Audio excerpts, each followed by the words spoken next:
আর আজকে আমি পুঁটি মাছের ঝোল রান্না করব। দেখুন আমি পুঁটি মাছগুলো নিয়ে নিয়েছি, এতে হলুদ নুন মাখিয়ে নিয়েছি।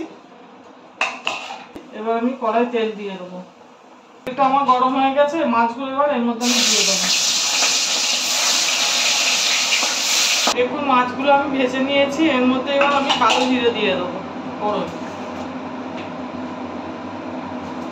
এর মধ্যে আমি হলুদ গুঁড়ো, জিরে গুঁড়ো আর লঙ্কা গুঁড়ো নিয়ে নিয়েছি। এটা আস্তে করে অল্প করে জল দিয়ে গুলে নেবো।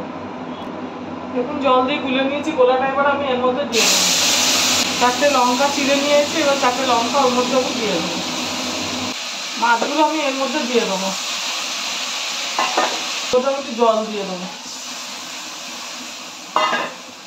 এর মধ্যে আমি একটু নুন দিয়ে দেবো। এর মধ্যে আমি একটু ধনেপাতা দিয়ে দেবো।